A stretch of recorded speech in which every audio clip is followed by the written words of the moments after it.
പിതാവിൻ്റെയും പുത്രൻ്റെയും പരിശുദ്ധാത്മാവിൻ്റെയും നാമത്തിൽ ആമേൻ. എൻ്റെ പ്രിയപ്പെട്ടവരെ, ഇന്ന് ഏപ്രിൽ 28 ചൊവ്വാഴ്ച.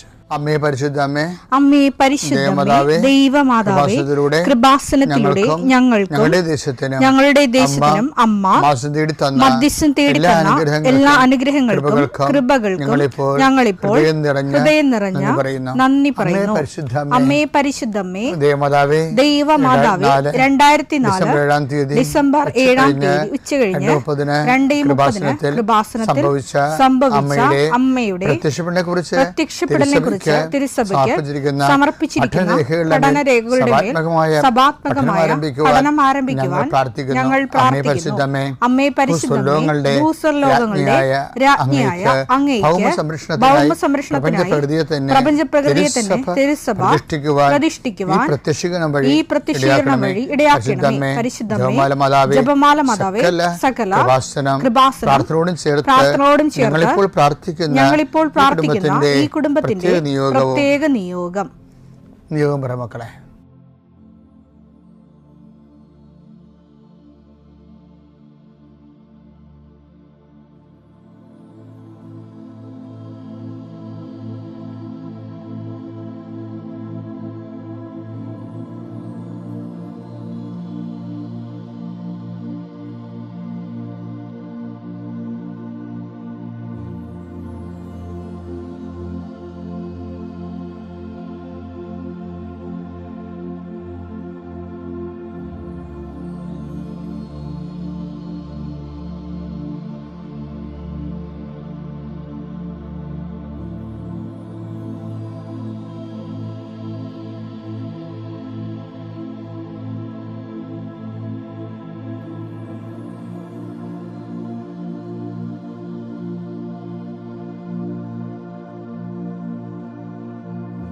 അമ്മയുടെ പ്രത്യക്ഷീകരണത്തിന്റെ ഈ അനുഗ്രഹവേളയിൽ ഞങ്ങൾക്ക് സാധിച്ചു തരുവാൻ കനിയണമേ. ആമേൻ. വിശ്വാസ പ്രമാണം. സർവശക്തനായ പിതാവും ആകാശത്തിന്റെയും ഭൂമിയുടെയും സൃഷ്ടാവുമായ ദൈവത്തിൽ ഞാൻ വിശ്വസിക്കുന്നു.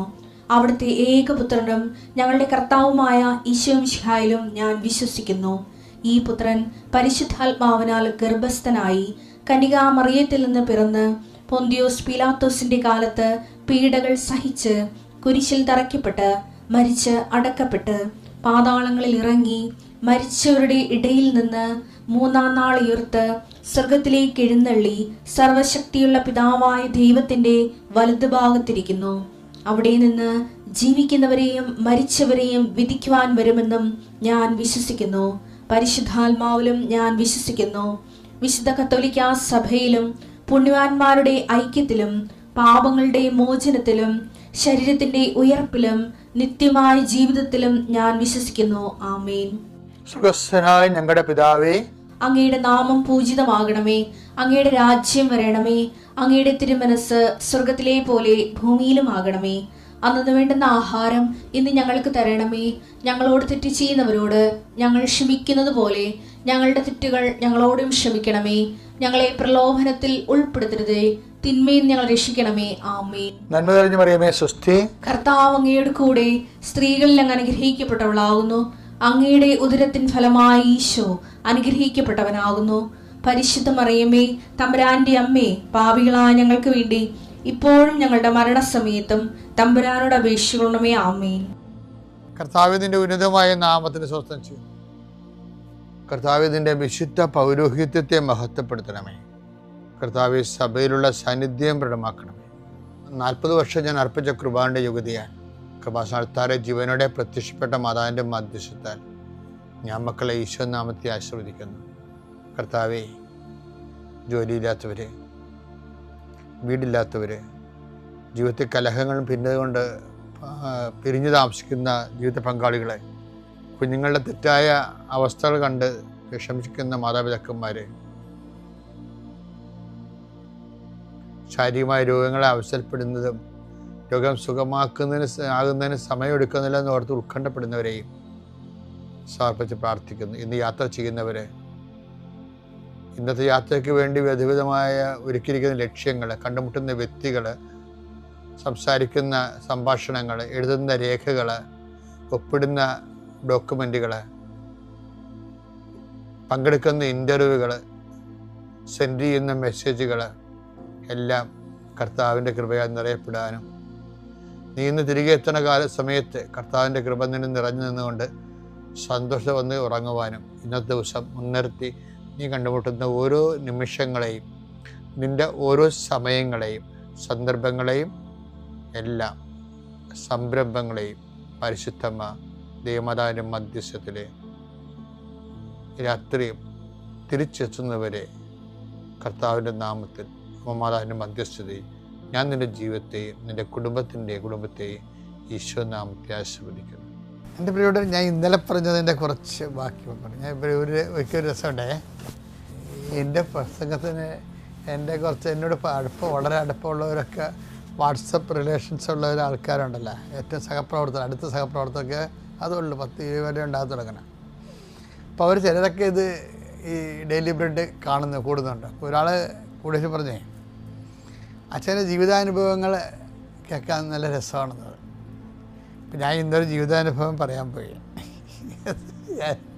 ഞാൻ അമ്പലപ്പുഴ ഒരു പള്ളിയിൽ വികാരിയായിട്ടിരിക്കണേ, കുറേ കാലം ഇരുന്നേ അവിടെ. അന്ന് നിങ്ങൾക്ക് പലർക്കും എന്നെ അറിയത്തില്ലായിരുന്നു. ഞാൻ അമ്പലപ്പുഴ പള്ളിയിൽ 6 കൊല്ലത്തോളം അവിടെ വികാരിയായിട്ടിരുന്നു. അവിടെ കുറേ പ്രശ്നങ്ങളിൽ ഒരു പ്രശ്നം വെച്ച് കഴിഞ്ഞാൽ പള്ളിയുടെ ഒരു സ്ഥലമേ കുട്ടനാടൻ പാടശേഖരങ്ങളുടെ കൂട്ടത്തിൽ നടുക്ക് അമ്പലപ്പുഴ പള്ളിക്ക് ഒരു സ്ഥലം ഉണ്ടായിരുന്നു, അത് നെൽപ്പാടം. അപ്പോൾ പിതാവ് പാസ്റ്റർ വിസിറ്റ് വന്നപ്പോൾ ഞങ്ങൾ അവിടെ പോയി. ഇടയ സന്ദർശനം വന്നപ്പോൾ അപ്പോൾ ഞങ്ങൾക്ക് ഈ സ്ഥലമൊന്നും അറിയത്തില്ല. അപ്പോൾ നടത്തിപ്പുകാരൻ കൈ ചൂണ്ടി പള്ളിയിൽ നിന്ന് കുട്ടനാടൻ പാടശേഖരത്തിൻ്റെ അരികിൽ പോയി വെച്ചാൽ കൈ ചൂണ്ടി ഇന്ന സ്ഥലത്താണ് നമ്മുടെ സ്ഥലം കിടക്കണമെന്ന്. അപ്പോൾ അവിടെ നമ്മുടെ ഈ രേഖയൊന്നുമില്ല. പണ്ടാരും 945 945 അപ്പോൾ എത്രയോ വർഷം കഴിഞ്ഞ്, അല്ല 45 വർഷം മുമ്പ് നമ്മൾക്ക് ആരോ ഇഷ്ടദാനം തന്നാണ്, വിൽപ്പത്തത്തിലൂടെ, ഏതോ ഒരു വിൽപ്പത്തത്തിലൂടെ പള്ളിക്ക് ഇഷ്ടദാനം കിട്ടിയതാണ്. അപ്പോൾ നമ്മുടെ കയ്യിൽ അങ്ങനെ രേഖകൾ അതിനൊന്നുമില്ല. പക്ഷേ എന്ത് സംഭവിച്ചു കഴിഞ്ഞാൽ, അപ്പോൾ ഞാനുണ്ട്, പിതാവുണ്ട്, ശിവൻ അത്തിപ്പുഴ പിതാവ്, ഇന്നത്തെ ട്രസ്റ്റികളുണ്ട്. അപ്പോൾ എനിക്ക് ഏറ്റവും എൻ്റെ റൈറ്റ് ഹാൻഡായിട്ട് നടക്കുന്ന ഒരു ട്രസ്റ്റിയുണ്ട്, കുഞ്ഞോൻ ചേട്ടൻ എന്ന് പറയും. അപ്പോൾ ഞങ്ങൾ തമ്മിൽ ഭയങ്കര കമ്പനിയായിരുന്നു. ഇപ്പം ഇല്ല, കർത്താവിൻ്റെ അടുത്തൊക്കെ പോയി. അപ്പോൾ ഞങ്ങൾ തന്നെ പ്ലാനിട്ട് നമുക്ക് പ്രാർത്ഥിക്കാം, എപ്പോഴെങ്കിലും ഇതിനൊരു സമാധാനം ഉണ്ടാവും. നമ്മൾ നല്ല 5-6 ഏക്കറുണ്ട്, ചെറിയ ഏക്കർ, കുട്ടനാട്ടിൽ 5-6 ഏക്കർ സ്ഥലമാണ്. അപ്പോൾ ഞാൻ ഇത് എൻ്റെ ജപമാലയുടെ സമയത്ത് ഇപ്പം എനിക്കും വേറെയും കുറേ വിഷയങ്ങൾ അവിടെ ഉണ്ടായിരുന്നു. ജനങ്ങളെല്ലാം നമ്മൾ അവിടെ ഇടവകയൊന്നും അളന്നില്ലാഞ്ഞിട്ട് നമ്മൾ പീറ്റർ പിതാവിൻ്റെ കാലത്ത് സ്ഥലം വാങ്ങിച്ചിട്ട് 2.5 ഏക്കർ സ്ഥലം അമ്പലപ്പുഴ ടൗണിൽ വാങ്ങിച്ചിട്ട് നമ്മുടെ ആൾക്കാരെ പലയിടത്തുനിന്നും വീടില്ലാത്തവരെ കൊണ്ടുപോയി അവിടെ വീട് കെട്ടിക്കൊടുത്ത് താമസിപ്പിക്കുകയാണ്. അത്രയും ഭയങ്കര പേഴ്സ പ്രവർത്തനമാണ് നടത്തിയത്. പക്ഷേ അങ്ങനെ കൊടുത്തപ്പോൾ എല്ലാവരും കൊടുത്തു, എല്ലാ ജാതിക്കാർക്കും കൊടുത്തു. അവരാരും നമുക്ക് ക്രിസ്ത്യാനിയാക്കാൻ വേണ്ടി കൊടുത്തതല്ല. അത് ക്രിസ്തു നമ്മളോട് പറഞ്ഞിട്ടുണ്ട്, നിങ്ങൾ സ്വർഗസ്ഥനായ ഞങ്ങളുടെ പിതാവേ എന്ന് നമ്മൾ പ്രാർത്ഥിക്കുകയും പ്രവർത്തിക്കുമ്പോൾ മറ്റുള്ളവരത് അതിനകത്ത് ആനുകൂല്യം കൂട്ടാതിരിക്കുകയും ചെയ്യുമ്പോൾ കള്ളത്തരല്ലേ. അതുകൊണ്ട് ക്രിസ്ത്യാനികൾ ആർക്കെങ്കിലും കൊടുക്കുന്നുണ്ടെങ്കിൽ അത് മതം മാറ്റാൻ വേണ്ടിയൊന്നുമല്ല. അത് ഈ സ്വർഗസ്ഥനായ ഞങ്ങളുടെ പിതാവേ എന്ന് വെക്കുമ്പോൾ എല്ലാവരും ദൈവത്തിൻ്റെ മക്കളായതുകൊണ്ട് നമ്മൾ ഇവിടെ പങ്കുവെക്കുമ്പോൾ അവിടെ പകർച്ച കൊടുക്കും. അങ്ങനെ പല ഹൈന്ദവ സഹോദരങ്ങൾക്കും മുസ്ലിം സഹോദരങ്ങൾക്കും ആലപ്പുഴ രൂപത അമ്പലപ്പുഴ ഇടവകയിൽ സ്ഥലവും വീടും വാങ്ങിച്ചു കൊടുത്തിട്ടുണ്ട്. മുസ്ലിംസിനുണ്ട്. ഞാൻ അവിടെ പോകണതാണ്, അവരെ സന്ദർശിക്കാനൊക്കെ പോകണതാണ്. പലപ്പോഴും നമ്മൾ ഓർക്കണം. ഇപ്പം നിങ്ങളിപ്പോൾ ഈ FCRI എന്നൊക്കെ പറഞ്ഞപ്പോൾ കേട്ടപ്പോൾ ഭയങ്കരമായിട്ട് ക്രിസ്ത്യാനിക്ക് മലമറച്ച കാശ്. ക്രിസ്ത്യാനി ചെയ്യണേ എന്താണ് ശരിക്കും പറഞ്ഞാൽ ഇതുപോലുള്ള ജോലി ചെയ്യണത് ആർക്കാണ്. ഇനി FFA എന്ന് പറഞ്ഞൊരു സംഘടനയുണ്ട്, അതും ഞാനത് കൈകാര്യം ചെയ്തിട്ടുള്ളതാണ്. അതും ആർക്കാണ് കൊടുക്കുന്നത്? ക്രിസ്ത്യൻസിനും കൊടുക്കും, ഹിന്ദുസിനും കൊടുക്കും, മുസ്ലിംസിനും കൊടുക്കും. അത് ഫാമിലി FFA ഫാമിലി അസോസിയേഷന് വേണ്ടിയുള്ള സംഭാവനയാണ്. ഇപ്പോൾ ക്രിസ്ത്യാനിക്ക് എന്തെങ്കിലും കിട്ടിയാൽ എല്ലാവർക്കും അത് കിട്ടും. അത് പഠിത്തമായാലും കോളേജായാലും ഇതുപോലെയുള്ള സഹായമായാലും കിട്ടും. അപ്പം അത് ഞങ്ങൾക്ക് അങ്ങനെ അങ്ങനെ നിന്നാൽ മാത്രമേ ഞങ്ങളുടെ ജീവിതം ദൈവത്തിൻ്റെ സുവിശേഷ വിഹിതമാകത്തുള്ളൂ. അതാണ്. അപ്പം ഞാനിത് ജസ്റ്റ് ഇപ്പോൾ പറഞ്ഞതേ ഉള്ളൂ കേട്ടോ. ഇങ്ങനെ ഇഷ്യൂസൊക്കെ നടക്കുമ്പോൾ ഇപ്പോൾ ഭയങ്കര ആൾക്കാർ ഭയങ്കര വർഗീയതയല്ല അവിടെയൊക്കെ എന്തെങ്കിലും ഒരു അവസ്ഥ കിട്ടാൻ കാത്തിരിക്കുകയാണ് ആൾക്കാർക്ക് വർഗീയത പ്രചരിപ്പിക്കാൻ വേണ്ടി. അത് അവരുടെ കസേര വിപ്ലവമാണ്. അതിനകത്തൊന്നും ഞങ്ങൾ ആരും പോയി തലവെക്കത്തില്ല. Let them have it for their convenience. ഞാനിപ്പോൾ പറഞ്ഞതിൻ്റെ കാരണം ഈ സ്ഥലത്തിന് നമുക്ക് രേഖയിലല്ല. അപ്പം ഞാൻ നമ്മുടെ അടുത്ത് രേഖയില്ലെന്നേ ഉള്ളേ. ഒരു സാധനം ഇല്ല എന്ന് പറഞ്ഞു കഴിഞ്ഞാൽ അത് ഇല്ല എന്നല്ല എൻ്റെ അർത്ഥം, അത് ദൈവത്തിൻ്റെ അടുത്ത് ഉണ്ടെന്നല്ല എൻ്റെ അർത്ഥം. അപ്പം ഞാൻ എന്ത് ചെയ്യാന്ന് വെച്ച് കഴിഞ്ഞാൽ ഞാൻ ചെയ്തുകൊണ്ടിരുന്ന പരിപാടി വെച്ചാൽ ഇപ്പം ഈ സ്ഥലം ആൾക്കാർക്ക് കൊടുത്തെന്ന് പറഞ്ഞില്ലേ, അവർക്ക് അന്ന് പ്രമാണം ചെയ്ത് കൊടുത്തില്ലായിരുന്നു. അവർക്ക് കൊടുത്തിരിക്കുന്നത് അവർക്ക് ഉപയോഗിക്കാൻ വേണ്ടി കൊടുത്തതാണ്. അപ്പോൾ 10-14 കൊല്ലം മുമ്പ് കൊടുത്തത്. അപ്പം ഞാൻ ചെന്നപ്പോൾ എല്ലാവരും വന്ന്, ഞാൻ ഈ പ്രാർത്ഥനക്കാരനൊക്കെ കാരണം ഒറ്റയടിക്ക് മറുപടി പറയത്തില്ല. അച്ഛൻ അതിനെക്കുറിച്ച് അച്ഛൻ്റെ ഒരു ഹ്യൂമാനിറ്റേറിയൻ കൺസെപ്റ്റ് ഉണ്ടാകുമല്ലോ വിചാരിച്ചിട്ട് ആൾക്കാർ ഞാൻ ചെന്നപ്പോൾ എൻ്റെ അടുത്ത് തോന്നുന്നു, അച്ഛാ ഞങ്ങൾക്ക് പഞ്ചായത്തിൽ നിന്ന് ഒരു ആനുകൂല്യം കിട്ടണില്ല അച്ഛാ, ഒരു സെപ്റ്റി ടാങ്ക് പോലും ഞങ്ങൾക്ക് റിപ്പയർ ചെയ്യാൻ പറ്റണില്ല അച്ഛാ. അപ്പോൾ അതുകൊണ്ട് അച്ഛൻ ഞങ്ങളുടെ പേര് ഇതാക്കി തരാൻ പിതാവിനോട് പറയണമെന്ന് പറഞ്ഞു. അപ്പം ഞാനത് എനിക്കറിയാം ഇവർ കൊടുത്താൽ ഇവർ ചില ആൾക്കാർ വിറ്റ് അപ്പം തന്നെ രാജ്യം വിട്ടു പോകും, മക്കൾക്ക് അവിടെ പഠിക്കണം ഇവിടെ പഠിക്കണം എന്നൊക്കെ പറഞ്ഞുകൊണ്ട് ഇവരപ്പം തന്നെ വിൽക്കും. അതൊക്കെ എനിക്കറിയാം. പിന്നെ കിടപ്പാടം പോലും ഇല്ലാത്ത അവസ്ഥയിലാകും. അപ്പോൾ അതുകൊണ്ട് ഞാനെങ്ങനെ ഡൗൺ ചെയ്ത് നിൽക്കുക. എങ്കിലും ഞാനൊരു പണി ചെയ്ത് എന്ത് ചെയ്യുന്നറിയാവോ, അതായത് ഞാൻ അവിടെ ചെന്നപ്പോൾ തന്നെ ആ പള്ളി ചെന്നപ്പോൾ തന്നെ ചെയ്ത പരിപാടി വെച്ച് കഴിഞ്ഞാൽ അവിടെ ലൂർദ് മാതാവിൻ്റെ രൂപമാണ്, മാതാവിൻ്റെ രൂപമായിട്ട് അവിടെ ഉള്ളത്. അപ്പം ഞാൻ ലൂർദ് മാതാവിന് എനിക്ക് എവിടെയെങ്കിലും പോകണമെന്നുണ്ടെങ്കിൽ മാതാവിനോട് കണ്ട് സംസാരിച്ചിട്ടേ പോകത്തുള്ളൂ. അപ്പം ഞാൻ എന്ത് ചെയ്തു, ഞാൻ അമ്പലപ്പുഴ പള്ളിയുടെ വാതിക്കലുടെ ജനൽ തുറന്നിട്ടിട്ട് അൾത്താറയിൽ ഇരുന്ന മാതാവിനെ കൊണ്ടുവന്ന് അവിടെ അകത്ത് പള്ളിയുടെ അകത്ത് ഒരു മേശയിട്ട് പ്രതിഷ്ഠിച്ചു. അപ്പോൾ എനിക്ക് കൈയെത്തി അമ്മയുടെ കാലിൽ തൊട്ടിട്ടും കാര്യങ്ങൾ പറഞ്ഞിട്ട് പോകണം. തിരിച്ച് രാത്രി 1 മണിക്കും 2 മണിക്കൊക്കെയാണ് ചിലപ്പോൾ കയറി വരുന്നത്. അപ്പോൾ അമ്മയെ കണ്ടിട്ട് അവിടെ ലൈറ്റ് ഇട്ടിട്ടുണ്ട്, അമ്മയെ കണ്ടിട്ട് പോയി കിടന്ന് ഉറങ്ങണം. അപ്പോൾ അവരുടെ പ്രൈവറ്റ് റിലേഷൻസാണതെല്ലാം. അപ്പോൾ ഒരു പ്രാവശ്യം ഞാൻ ഇപ്പോൾ ഈ പ്രശ്നങ്ങൾ വന്നപ്പോൾ ഞാൻ എന്ത് വെച്ച് കഴിഞ്ഞാൽ, ഞാൻ ആ കൊടിമരം അമ്മയുടെ ഫ്രണ്ടിൽ തന്നെ കൊടിമരമുണ്ട്, ആ കൊടിമരത്ത് നിന്ന് ഞാൻ സമയം കിട്ടുമ്പോഴൊക്കെ ആൾക്കാർക്ക് ഒഴുതെങ്കിൽ ഞാനവിടെ ഫ്രീ ആയിട്ടിരിക്കുന്ന കുറേ സമയമുണ്ടായിരുന്നു. അന്ന് ഇന്നുപോലെ കൃപാസനത്ത് അതുപോലെ തിരക്കൊന്നുമില്ല. എനിക്കിങ്ങനെ വല്ലപ്പോഴും ശുശ്രൂഷക്ക് ചൊവ്വാഴ്ചയോ ഞായറാഴ്ചയോ ഇവിടെ വന്നാൽ മതി, ബാക്കിയെല്ലാം ഞാൻ അവിടെ തന്നെയായിരുന്നു. അപ്പം ഞാൻ കൊടിമരത്തെ വന്നിരുന്ന് കൊന്തയില്ല. എന്നിട്ട് പിന്നീട് കൊടിമരത്തെ നിന്ന് മുട്ടിട്ട് നിരങ്ങി അമ്മയെടുത്ത് ചെല്ലും. മുട്ടിട്ട് നിരങ്ങി അപ്പുറം മണമൊന്നും കാണുന്നില്ല, രേഖകളൊന്നും ഇല്ല, എന്താ നമ്മുടെ സ്ഥലമായിരുന്നത്, കൈവിട്ട് പോയൊരു വിഷമമുണ്ട് എന്നൊക്കെ അമ്മയോട് പറയും. അപ്പോൾ കുറച്ച് കഴിഞ്ഞപ്പോൾ സാബു എന്ന് പറഞ്ഞ് ഇതുപോലെ ഒരു സഹപ്രവർത്തനമുണ്ട്, ആ ഇല്ലിച്ചലയുള്ളതാണ് മോനിച്ചൻ സാബു. അപ്പോൾ സാബു ഒരിക്കൽ ഓടി വന്ന് എൻ്റെ അടുത്ത് വന്ന്, അച്ഛാ നമ്മളുടെ ആ സ്ഥലത്തില്ലേ കുട്ടനാട്ടിൽ അവിടെ വേറെ ഒരു പാർട്ടി അവിടെ വിതക്കണം എന്ന് പറഞ്ഞു. അവരൊരു 2-3 ഏക്കർ നേരത്തെ അവിടെ നിന്ന് കയ്യേറി എടുത്തിട്ടുണ്ട്, ഇപ്പം അടുത്ത കൂടി വിതയ്ക്കണം എന്ന് പറഞ്ഞു. അപ്പം ഞാനുടനെ ഒരു നീട്ടിപ്പിടിച്ച് കത്തെഴുതി പിതാവിന് കൊടുത്ത്, എന്തെങ്കിലും രേഖ ഉണ്ടെങ്കിൽ പിതാവ് തരണമെന്നും പറഞ്ഞു ബിഷപ്പ് ഹൗസിൽ. അപ്പം ദൈവത്തിൻ്റെ അനുഗ്രഹം കൊണ്ട് പിതാവിന് വിൽപ്പത്തത്തിൻ്റെ ഒരു പേജ് ഫോട്ടോസ്റ്റാറ്റ് കിട്ടി. അത് കണ്ണായ ഒരു പേജ്, പണ്ടങ്ങാട് കൊടുത്താലേ അതിൻ്റെ ഫോട്ടോസ്റ്റാറ്റാണ് വിൽപ്പത്തത്തിൻ്റെ. അപ്പോൾ അതുകൊണ്ട് ഉടനെ വക്കീലിന് കൊടുത്തു. ബിഷപ്പ് ഉടനെ വക്കീലിനെ വിളിപ്പിച്ച് വക്കീലിന് കൊടുത്തു. വക്കീലത് കോടതി കൊടുത്ത്, അപ്പോൾ ഇനി അത് പോക്കോരോ ചെയ്ത് അളന്ന് ടാക്സ് അടച്ച് ടെസ്റ്റ് ചെയ്ത് വാങ്ങിക്കണം. അതൊന്നും ഭയങ്കര പാടാണ്, കിട്ടത്തില്ല.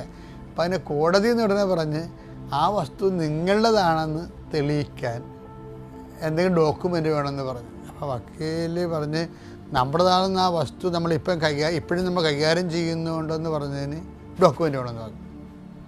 ഇപ്പോഴും നമ്മുടെ ആ വസ്തു നമ്മുടെ കൈകാര്യത്തിലാണ് ഡോക്യുമെൻ്റ് വേണമെന്ന്. അപ്പോൾ എന്ത് ചെയ്യാനാണ്, ആ വസ്തു ഒരു ട്രാക്ടറിനെ വിളിച്ച് ആ വസ്തു ഈ പാടത്തിന് കണ്ണെത്താ ദൂരത്ത് കിടക്കണത്, നോക്കത്താ ദൂരത്ത് കിടക്കുകയാണ്. അവിടെ നമ്മൾ നീന്തിയ എങ്ങനെയും ചെല്ലണം. അവിടെ എന്നിട്ട് ട്രാക്ടറിനെ വിളിച്ച് അവിടെ പോയി അത് ട്രാക്ടർ ഓടിച്ച് നമ്മളവിടെ നിർത്തി, അച്ഛനെ ഈ ലോഹയിട്ട് അവിടെ നിർത്തിയിട്ട് അതിൻ്റെ ഫോട്ടോ എടുത്ത് കോടതി കൊടുക്കണം. സ്റ്റിൽ ഇറ്റ് ഈസ് ഇൻ അവർ യൂസേജ് കൺട്രോൾ എന്നുള്ള രീതിയിലാണ്. അപ്പം അതത്ര പെട്ടെന്ന് നടക്കണ കാര്യമല്ല. കാരണം ആ സ്ഥലത്തുള്ള എല്ലാം ഒരു പ്രത്യേക പാർട്ട് കൈകാര്യം ചെയ്ത് കയറി എടുത്തേക്കാണ്. ഇത് മിച്ചഭൂമി എന്നൊക്കെ പറഞ്ഞുകൊണ്ട് ആൾക്കാരുടെ തെറ്റിദ്ധാരണ അടിച്ച് ഏൽപ്പിച്ചിട്ട് ഇതവർ കൈകാര്യം ചെയ്തുകൊണ്ടിരിക്കുകയാണ്. അപ്പം നമ്മുടെ തലവട്ടം അവിടെ കണ്ടു കഴിഞ്ഞാൽ ആൾക്കാർ കൂടുകയും ഇല്ലാത്ത ഇഷ്യൂ ഉണ്ടാകുകയും ചെയ്യും. അപ്പം അതിന് ഞാനവിടെ ചെല്ലുമ്പോൾ കർത്താവ് ഒരു പണി ചെയ്തു. എന്താണെന്നറിയാമോ? അതായത് ചുറ്റുവട്ടത്ത് ഭയങ്കര മഴ. അത് നമുക്ക് ചെയ്യാൻ പറ്റത്തില്ല, ദൈവത്തിന് ചെയ്യാൻ പറ്റത്തുള്ളൂ. അതാണ് സംഭവം. അവിടെ വല്ല വല്ല ഉണ്ടെങ്കിൽ ആൾക്കാരെല്ലാം എന്നെ കാണുമ്പോൾ ഓടിക്കോളൂ. അപ്പോൾ ഭയങ്കര മഴ. പക്ഷെ ഒരു കാര്യമുണ്ട്, മഴയാണെങ്കിലും ആ പാടശേഖരനൊന്നും ട്രാക്ടർ കാണാനില്ല. അപ്പം ഞങ്ങൾ എന്ത് വെച്ചാൽ, ഞാൻ കുഞ്ഞുചേട്ടനും കൊന്തയുടെ ആളാണ്. ഞങ്ങൾ രണ്ടും കൂടി നേടി മഴയത്ത് നിന്നുകൊണ്ട് കൊന്തയിൽ ചെയ്യണം അവിടെ. കാര്യം എന്താ എവിടെ തുടങ്ങണമെന്ന് അറിയത്തില്ല. അപ്പോൾ കൊന്ത ചെല്ലണ സമയത്തുണ്ടല്ലോ, കൊന്തയിൽ തിരയാകുമ്പോൾ ഈ മഴയുടെ ഈ മഴ നിഴലില്ലേ, ഒരു 2-3 കിലോമീറ്റർ അകലെ ഒരു നിഴൽ പോലെ ട്രാക്ടർ ഓടുന്നുണ്ട്. അത് മാതാവ് കാണിച്ചു തന്നാണ്.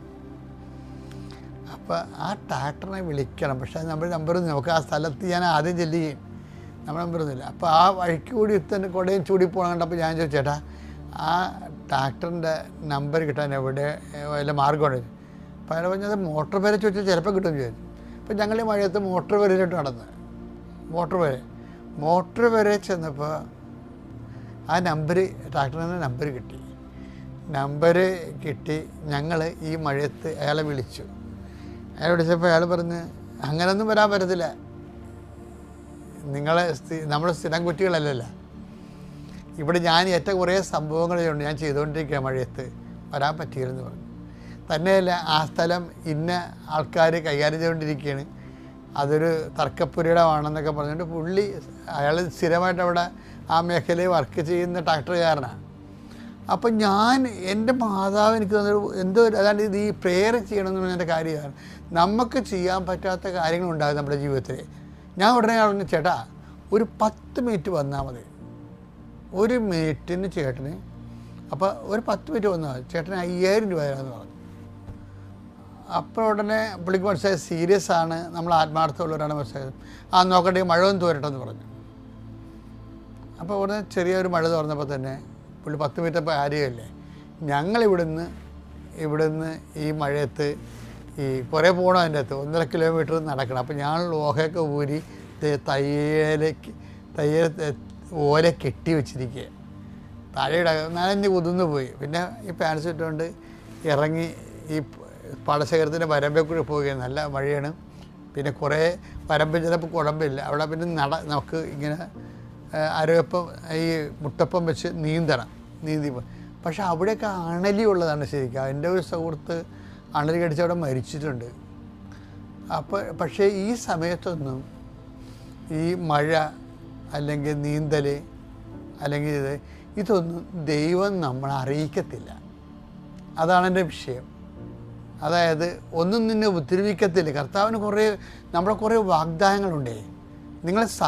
നമ്മൾ ഇന്നലെ കണ്ടില്ലേ, നിങ്ങളെ സർപ്പങ്ങളെ കയ്യിലെടുക്കും, നിങ്ങൾ ഉപദ്രവിക്കത്തില്ലെന്ന് പറഞ്ഞ പോലെ തന്നെ ഇങ്ങനെയുള്ള നെഗറ്റീവ് ഒന്നും, അതാണ് ഞാനിന്ന് പറഞ്ഞത്, അത് ദൈവം ഇങ്ങനെ ബ്ലോക്ക് ചെയ്ത് കളയും. നമ്മൾ ആ സമയത്ത് അണലിയെക്കുറിച്ച് ചിന്തിക്കണില്ല, മഴയെക്കുറിച്ചോ വെള്ളത്തെക്കുറിച്ചോ നമ്മൾ വീഴുമോ അങ്ങനെയൊന്നും ചിന്തിക്കണില്ല. അപ്പം നമ്മളെ ചിന്തിപ്പിക്കാതെ, നെഗറ്റീവ്സ് ഒന്നും ചിന്തിപ്പിക്കാതെ, ദൈവം മാരകമായി എന്ത് കഴിച്ചാലും നിനക്ക് ഒരു ഉപദ്രവം ഉണ്ടാകത്തില്ലെന്ന് പറഞ്ഞില്ലേ. ഈ മാരകമായി ഒന്നും നമ്മളെ കഴിപ്പിക്കാൻ പോലും ദൈവത്തിനെക്കുറിച്ച് ഓർപ്പിക്കാതെ നമ്മൾ സ്പോട്ടിൽ ചെല്ലുകയാണ്. അതാണ് പ്രാർത്ഥന ഗുണം. അപ്പം നിങ്ങൾ എപ്പോഴും നമ്മൾ ശ്രദ്ധിക്കേണ്ടത്, ഒരു വിഷയം ഉണ്ടാകുമ്പോൾ പ്രാർത്ഥിക്കണമല്ല. പ്രാർത്ഥന ഒരു ജീവശ്വാസം പോലെ കണ്ടിന്യൂസ് ആയിട്ട് തന്നെ ജീവിതത്തിൻ്റെ ഒരാളായിട്ട് മാറിയാൽ ഇതുപോലെയുള്ള സമയം വരുമ്പോൾ ദൈവത്തിൻ്റെ സ്വഭാവം കാണിക്കും. എന്താണ്? ആൾക്കാർ ഓടിക്കൂടായിരിക്കാം, മഴ പെയ്ച്ചു, അണലിയും പാമ്പൊക്കെ കൊണ്ടുള്ള സ്ഥലത്ത് കൂടി എന്നെ അത് അറിയിക്കാതെ കൊണ്ടുപോയി ഈ ടാക്ട് കയറാൻ കറക്റ്റ് സ്പോട്ടിൽ വന്ന് ആ സമയത്ത് കുഞ്ഞുചേട്ടൻ ഇയാളെ ഉഴുത് ഞാൻ നടന്നതിൻ്റെ കൂടെ അയാൾ ഫോട്ടോ എടുത്ത് കോടതി കൊടുത്ത് കോടതി വസ്തു അളക്കാൻ തീരുമാനിച്ചു. അളന്നു കഴിഞ്ഞപ്പോൾ നമ്മുടെ രേഖ കൊണ്ട് കാര്യം കോടതി അത് പോക്കുവരെ ചെയ്തിരുന്നു. അപ്പോൾ അവിടുന്ന് നമുക്ക് ആദ്യം അനുവാദം കിട്ടിയിരുന്നു. നമ്മുടെ രേഖ കൊണ്ട് പിന്നെ അളവിൻ്റെ പ്രശ്നത്തിലേ ഉള്ളൂ കുഴപ്പം വരുന്നത്. അപ്പം അതിന് അളവ് വെച്ചു. അപ്പോൾ പെട്ടെന്ന് കാര്യം ഇപ്പം ഇത് ശരിക്കും പറഞ്ഞാൽ നടക്കാത്ത കാര്യമാണ്. പക്ഷെ നമ്മളെപ്പോഴും നിങ്ങൾ ഈ നടക്കാത്ത കാര്യം എന്ന് പറയുമ്പോൾ ഒന്ന് അത് നടക്കത്തില്ലെന്നല്ല, ദൈവത്തിനെ കൊണ്ട് നടക്കും. അങ്ങനെയാണെങ്കിൽ ഇപ്പം നമുക്കെന്താ വിചാരിക്കണേ, കാര്യം കാണാൻ വേണ്ടി മാത്രം ദൈവത്തിൻ്റെ അടുത്ത് പോവുകയും അത് കഴിയുമ്പോൾ പിന്നെ വെള്ളവടിയും തോന്നിവാസവും പോക്കൃത്തൊക്കെ ആയിട്ട് ജീവിച്ചാൽ ദൈവത്തെ നിങ്ങളെ വിശ്വസിക്കാൻ പറ്റത്തില്ല. യോഹന്നാൻ 2:24. യേശുവാകട്ടെ അവരെ വിശ്വസിച്ചില്ല, കാരണം അവൻ അവരെയെല്ലാം അറിഞ്ഞിരുന്നു. മനുഷ്യനെ പറ്റി ആരുടെയും സാക്ഷ്യം അവൻ ആവശ്യമായിരുന്നില്ല. മനുഷ്യനിലുള്ളത് എന്താണെന്ന് അവൻ വ്യക്തമായി അറിഞ്ഞിരുന്നു. ദൈവത്തിനെ വിശ്വസിപ്പിച്ചെടുക്കണം. അതാണ് ഏറ്റവും ജീവിതത്തിൻ്റെ ഏറ്റവും പ്രധാനപ്പെട്ട ബുദ്ധിപരമായ ജീവിതം എന്ന് പറയുന്നത്. നമ്മൾ ദൈവത്തിനെ ആശ്രയിക്കുന്നു, ദൈവത്തിനെ കൊണ്ട് ജീവിക്കുന്നു. അത് ആ ദൈവത്തിന് ആനുകൂല്യത്തിന് വേണ്ടിയല്ല, അത് ദൈവത്തിന് വേണ്ടി മാത്രമാണെന്ന് പറഞ്ഞുള്ള ഒരു റിലേഷൻസ് നർച്ചർ ചെയ്ത് രൂപപ്പെടുത്തിയെടുത്താൽ നമുക്ക് ലോകത്തെ ജയിക്കാൻ പറ്റും. ഇതുപോലുള്ള എല്ലാ ജീവിത പ്രശ്നങ്ങളെയും പിതാവിൻ്റെയും പുത്രൻ്റെയും പരിശുദ്ധാത്മാവിൻ്റെയും നാമം.